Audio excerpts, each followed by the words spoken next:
Welcome to Docs on Call, brought to you by Methodist Medical Center, with your host, Gina Morse.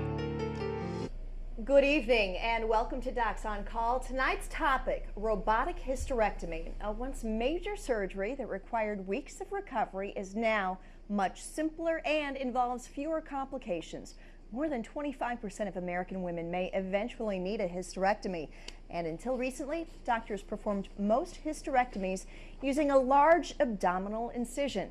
Fortunately for women today, robotic hysterectomy gives new advantages, including shorter hospital stays, fewer complications, less pain, blood loss, and infection risk, and smaller incisions with less scarring. Could robotic hysterectomy be right for you or someone you love? Call our experts from Methodist Medical Center and ask. Just dial 698-3742. That's 698-3742. And let's meet tonight's expert. Sitting closest to me is Dr. Tracy Bockington.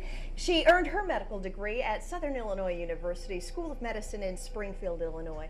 Dr. Bockington completed her residency at the University of Illinois School of Medicine here in Peoria and is board certified in obstetrics and gynecology. To her left is Dr. David Kindred. He earned his medical degree at the University of Illinois College of Medicine, Chicago, and completed his residency at Michigan State University in East Lansing. Dr. Kindred is board certified in obstetrics and gynecology. He and Dr. Bockington are members of the American College of Gynecology. Both physicians are specially trained to perform robotic hysterectomy and will explain in detail the procedure and its advantages. Thank you to you both for lending your expertise this evening. We were talking earlier, and I mentioned that for many of us, women that is, who are of a certain age, we start to think about what our risk factors might be, whether it will be necessary for a hysterectomy. What do you tell your patients about what they should be paying attention to and when to come into your office for, say, more than their annual exam?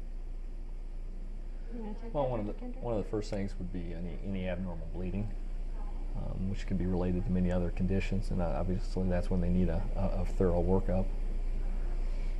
And what are you seeing as far as the number of women who come into your office with the need for a hysterectomy? You know, we get a lot of referrals from a lot of the family practice and primary care physicians. So a lot of the patients that we're seeing are, you know, they're coming to us for a specific reason, whether it be abnormal bleeding, pelvic pain. And so I will have to say probably now in my practice, probably about 30% of them, you know, right around that 25% that you're describing, are coming in looking for further treatment for these problems. And are they now asking right away for something like a robotic surgery versus a traditional hysterectomy? Are they educated enough to know that it is a possibility for them? Oh, definitely. Women are doing their homeworks. They're getting on the internet. They know what they're looking for. And Dr. Kindred, you're fighting I the agree same with thing. that. I still find some that haven't are not as well informed yet, or just not familiar with exactly what they meant by a robotic hysterectomy, or the term da Vinci may come up. But it's definitely changed over the last 2 years as the number of hysterectomies done robotically has increased that knowledge. Well, let's talk about it then. Let's not assume that folks at home know exactly how it works. Dr. Bockington, how would you describe robotic surgery today? The way I kind of view robotic surgery is it is a laparoscopic, so it's minimally invasive. I view the robot as an extension or an improvement in the tools that I use laparoscopically. So whenever, like for an insurance company, for example, they still view a robotic hysterectomy just like a laparoscopic hysterectomy. I view it, though, as a tool that makes my job easier. Do you ever find that an insurer gives you any trouble about covering it as a robotic surgery versus maybe a more traditional laparoscopic surgery? You know, I've been doing these now for about 4 years. At first, we did have a lot of problems with insurance companies covering these procedures, but you know, in the last 2 years, not so much.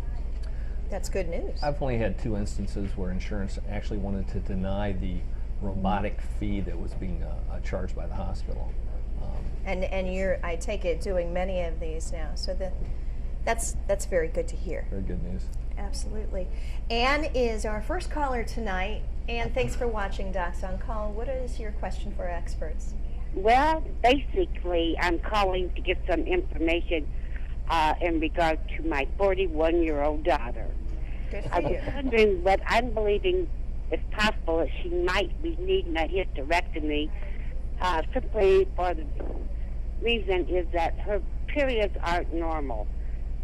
She will bleed as long as a month, and she goes through severe cramping, and that's my concern. But the other concern is I know she must need to see a gynecologist. However, she's having difficulty in getting in to see just a primary care doctor, simply for the reason is she's never really been sick other than when she was having children. And the only, she tried to be seen at St. Francis Sisters Clinic, but she had to sign a release for the doctors that delivers her children. However, they're out of state, and we are unable to locate them because we believe that they went out of practice. Now, does she have insurance, or is she uninsured, and that's a reason that she has not regularly seen a physician? Well, she wasn't insured, but now she has Medicaid. Okay. So she can be seen, but the thing is St. Francis wants her to sign a doctor's release so that they can get her previous medical records, and the only time she's ever been seen by a physician was when she went to have a child. Okay. And thanks for that question tonight. And you know, she's a concerned mom, and it doesn't matter how old your child is, that concern never goes away. And so what would you say to her initially about what to do for her 41-year-old daughter? Well, I think, I think this issue might be more of an insurance issue. Obviously there's a residency clinic at St. Francis that deals with gynecological and obstetric problems. But, I know as a physician, I do see some Medicaid patients, and I'm sure other physicians do also. I think she just needs to call one of our offices, and she'd be glad to get her in. Right. And as far as that robotic treatment for someone of her age who is experiencing heavy bleeding, is that one of those alerts that comes up to you that makes you think, yeah, we got to do something about this? A month-long period sounds like something severe to me. Definitely. And somebody like Anne's daughter who would come into the office, there's a few things that we need to rule out. Like you'd want to rule out uterine cancer. And so I do think that she needs to be seen, whether or not she goes to like the Sisters Clinic, or I would encourage her to call a Methodist Medical Center, because they have a whole group of physicians that are willing to see patients, and then they usually refer them on to the gynecologist. And so I would say either the Sisters Clinic or call Methodist Medical Center. So don't let your insurance situation or anything like that get in the way of making a phone call. Exactly. She can be office. seen, and the evaluation can be started, and like Tracy said, then she'll be referred to a gynecologist, because obviously that's an issue that needs to be addressed Very by a good. gynecologist. Corey is on the line now. Corey, thanks for watching Docs on Call. What's on your mind this evening? Hi, I'm a 36-year-old female, and I've had my daughter vaginal delivery 13 years ago, and since then I have been having menstrual migraines, usually the day of my period or even the day before. Sometimes the migraine lasts 1 to 2 days. I've tried all kinds of medications, including birth control, and nothing seems to help. I did have a doctor recommend a hysterectomy. I was wondering what your opinion about that would be. Interesting question. What do you think? Well, Menstrual migraines, for one thing, explain how this works. So, some people may hear that and think, what does that have to do with your cycle? The problem with headaches, though, that's a multifaceted problem. Menstrual migraines, though, can be related to changing levels of hormones, whether that be progesterone or estrogen. So obviously, that's how I would address the issue. Hysterectomy wouldn't be a first choice in this situation, but potentially down the road that might be something to entertain. All right, so that recommendation of a hysterectomy, you'd be cautious to pursue that too quickly. Exactly, because the newer studies are showing that when we do a hysterectomy and we actually take the ovaries, we shorten women's lifespans. because you're taking away their hormones. And so unfortunately, menstrual migraines are very much hormone dependent. And so it's something that you can't take lightly. I agree with Dr. Kindred. You probably need to look at hormonal methods of controlling it first, and then when all else fails, then maybe think of hysterectomy. Interesting. All right, thanks. Nancy has our next question. Thanks for watching, Nancy. What's on your mind? I've heard nothing but good about this procedure, but I would like to know, is there any complications whatsoever? I know surgery is surgery, but I mean, do you ever run into serious complications? I mean, with the bladder, the kidneys, whatever? Thanks for the question, Nancy. That's right. You know, it almost sounds too good to be true. So what do you say to people about the potential complications? I think in general you're going to see, and this is one of the statistics with robotic surgery, is the complication rate is less. In the long term, that's why they feel it's more cost effective, because there's less readmission rates. Obviously, there are complications, there are risks to surgeries. I think we've all had maybe a few complications, but they're so minimal, few and far between, that's the aspect of the robot is the visibility and the technique of the surgery allows you to be very precise in your dissection in the surgery to make it a safer surgery. Yeah, probably the biggest complication that we see is cuff dehiscence, where the cuff can open up. And part of that is because of the way that we cut the cervix off. But when you look at that versus just general laparoscopic surgery, the risk is the same. And so that's one of the things that we usually recommend is holding off on intercourse after a laparoscopic hysterectomy to allow that cuff to heal. But there's other factors that play a role in that dehiscence too. So you've really got to take a good history and check for other reasons that may be correlated with that. Right. Very good. Julie's on the line now. Julie, thanks for watching Docs on Call. What's your question? Yes, I'm in menopause. I haven't had a period in about a year. And just wanted to know, what do you think about this estrogen? It's, you can buy over the counter. It's got like black cohosh and other things in it because I'm having the most terrible hot flashes, and especially at night.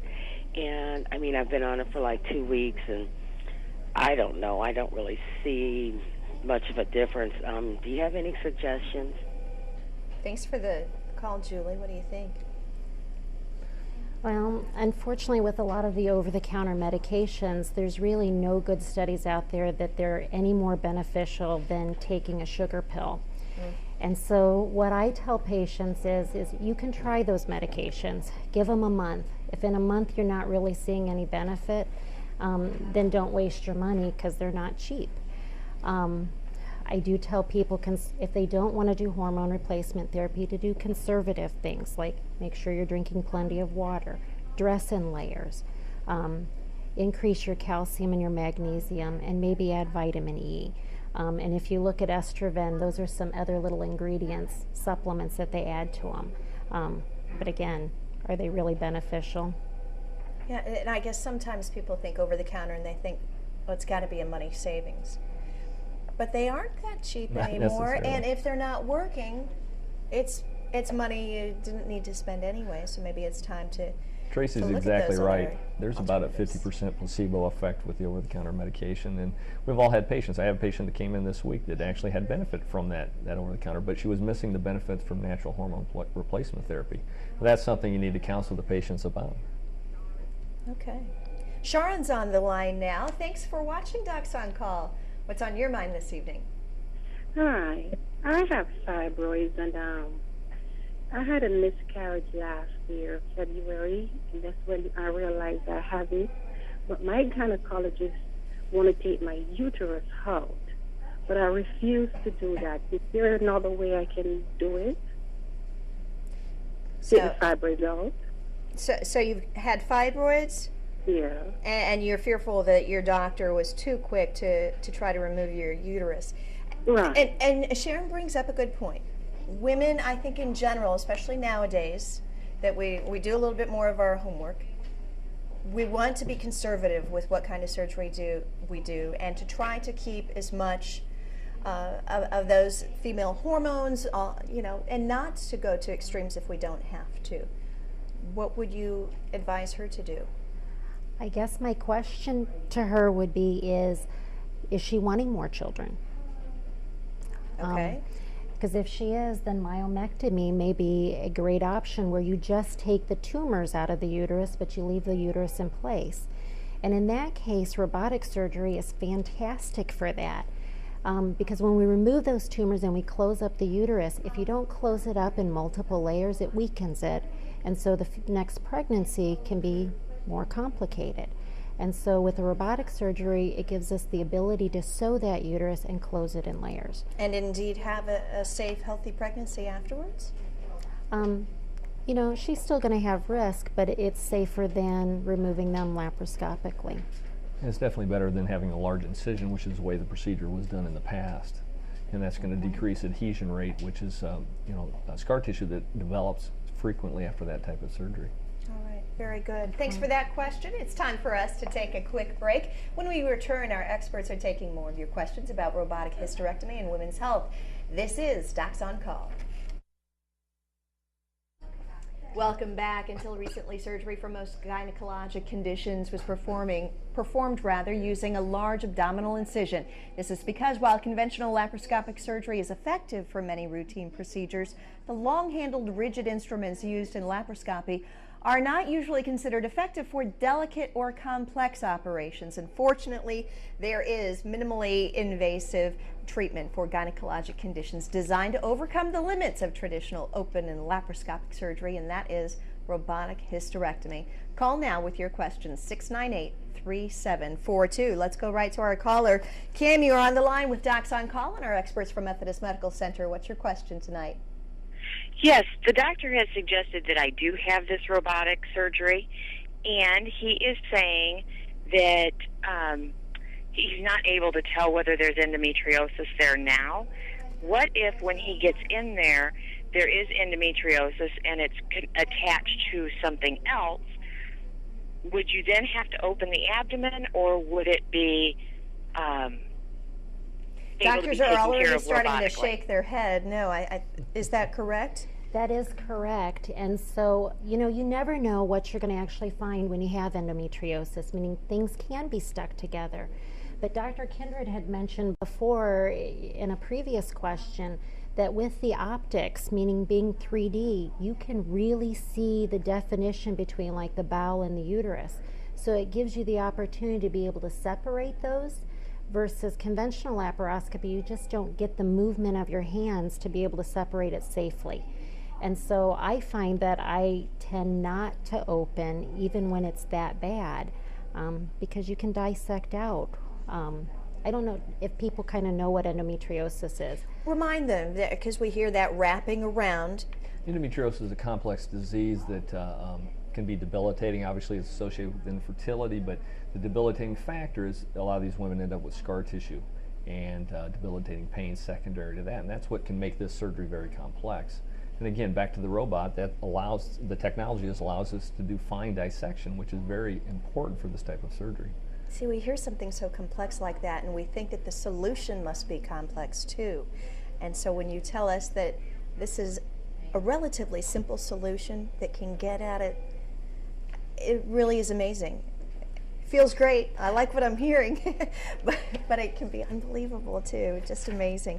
Gail is on the line now, I believe. Thanks for watching Docs on Call. What's your question?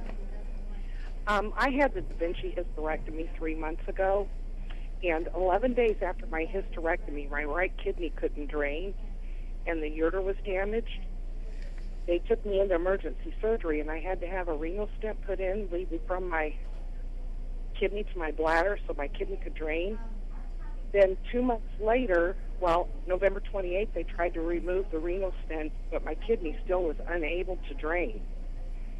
So I just went back in again January 19th, and they were able to remove the renal stent this time. The kidney is now able to drain. They say the ureter looks like it's healed.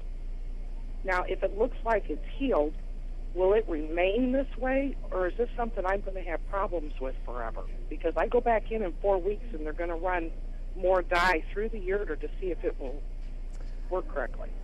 good questions, and you'll want to know what to ask your doctors about. What would you say? Well, I think that's a great question for a urologist, number one, but yeah, there is slow healing with the ureter, and the risk would be some type of constriction or scarring down that ureter over time, but that's hopefully what the stent's going to do, help prevent that from happening.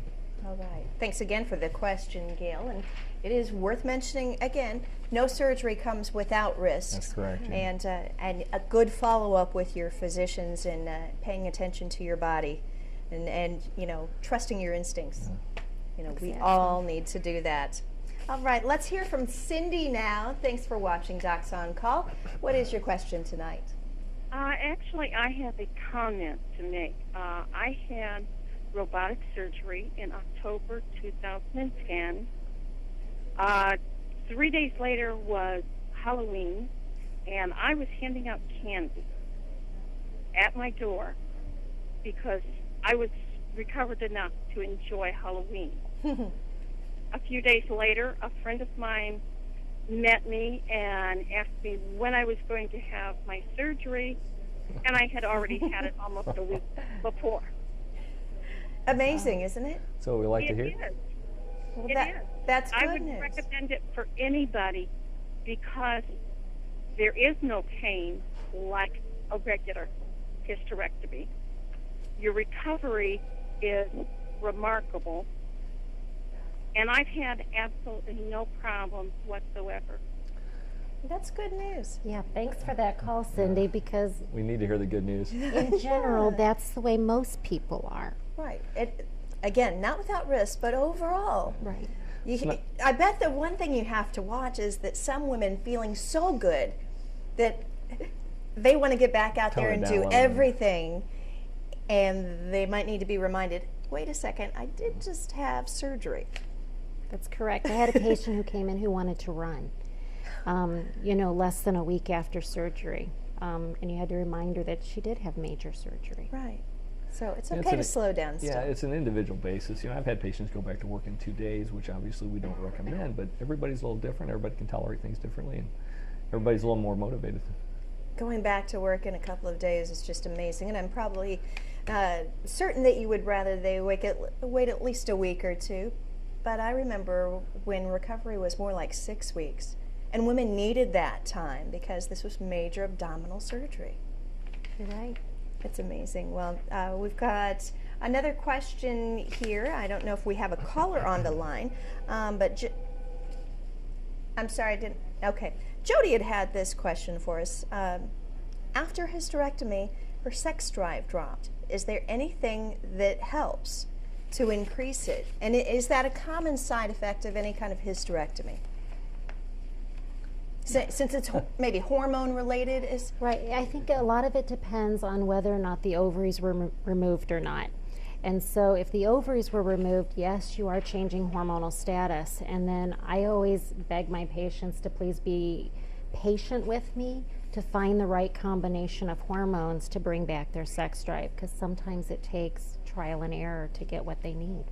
Very good. And there's always the fear of lack of lubrication when you remove the cervix with the uterus, and the potential for pain with intercourse afterwards, which may decrease the sexual drive. Right. So I guess as much as you can reduce those kinds of side effects, the better. And women, again, more informed nowadays. They want to do something as minimally invasive as possible so they can have a great quality of life. We talked a little bit about this, but again, a recap in case you weren't watching earlier with this kind of robotic surgery. Insurance nowadays not giving you really any trouble on this. I haven't run into any insurance problems, like I said, probably at least the last year, probably 2 years. It's been about a year since. Is it a lot more expensive or about the same? You know, that's interesting because Harvard just did a study and they compared open hysterectomy versus laparoscopic hysterectomy versus vaginal versus robotic. They have traditionally never been very pro-robotic. Their study came out and it said, to our surprise, robotic surgery was the least expensive with the least complications. And that's what they based the cost on, was the complication rate from other surgeries. Really is where increasing your cost, where such a low complication rate allowed the cost to be significantly reduced. And when you can recover quicker, you know, you can get back to your life as normal a little easier, perhaps, if you want to get back to work sooner and earning an income for your family and so on. These are all good things. And is there ever a time when it's not appropriate to use it? I can think of 2 instances. Severe adhesions where you just cannot place the instrumentation, or an extremely large uterus, which could make it very, very difficult to do the surgery no matter what instrumentation you had. So visualization is the key. And that is something that you would know ahead of time through an exam, or could you possibly be getting ready for robotic surgery and recognize this is not going to work? Usually you've already placed your camera port and you're looking around, and that's when you kind of decide there's too many adhesions, I can't see. All right, so be prepared. You know, you might not get to go with the procedure, but in most circumstances, it's a great option. Well, doctors, thank you for enlightening us this evening. We wish you well with and continued success with this procedure. I know women at home should feel comfortable at least knowing that this option is available now right here in Central Illinois. Again, Dr. Bockington and oh gosh, I'm blanking right now. David Kindred. Thank you to you both. Thanks for having us. We appreciate your time, and thank you at home for watching. This is Docs on Call. I'm Gina Morse. I remembered that. Good night.